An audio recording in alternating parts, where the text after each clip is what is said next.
Hello, and thank you for your interest in the Northern Beaches Council Arts and Creativity Grants.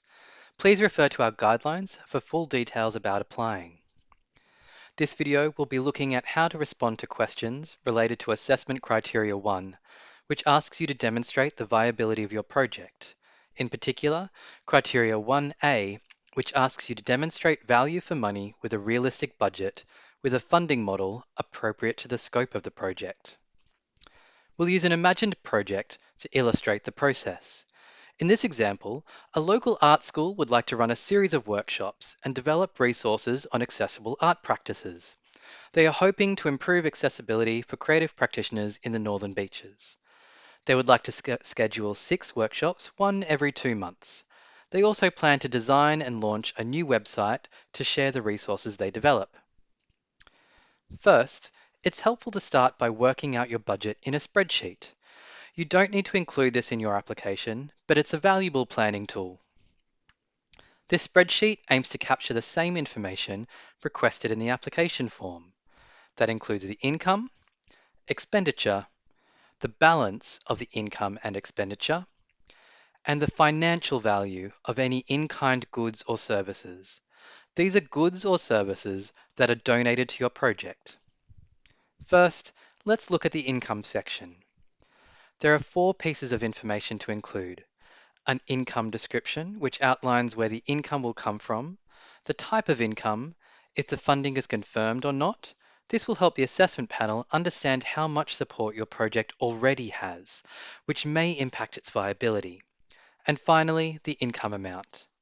It's helpful to provide a breakdown of how you arrive at your income amount in the description.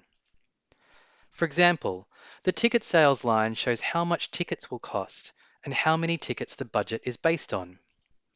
Now, let's look at expenditure. There are 4 pieces of information to include: a description of what the funds will be spent on, the type of income that will cover this item. This should match the types of income selected in the income table. The type of expenditure. This helps the assessment panel determine if the item is eligible to be paid for by the grant. And the expenditure amount. You can see here we've created separate columns to check that the expenditure amounts for each type of income match the amounts listed in the income table. Please refer to the Arts and Creativity Grant Guidelines to check the eligibility of expenditure items.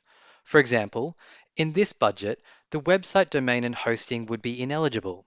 Ongoing business costs can't be paid for by the grant.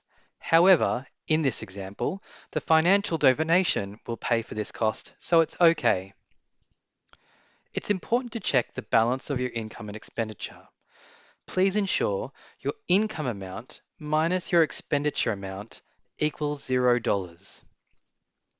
You can see in this example, both the total income and total expenditure are the same, so the budget balances. Finally, calculate the value of donated goods and services. This helps demonstrate the overall value of your project and shows the assessment panel how you'll afford any people or resources that aren't covered in the rest of your budget. The in-kind amounts are completely separate from your income and expenditure and shouldn't be included in your grant request or your budget balance. You will be asked to provide 3 things: a description of the donated goods or services, the rate of pay or an outline of how you arrive at the final value, and the financial value of the in-kind contribution. Now, let's look at how this works in the application form. Applications are managed through Smarty Grants. For more information on this, please see our website or contact the Arts and Culture team. Each section will show you the assessment criteria it is asking you to address.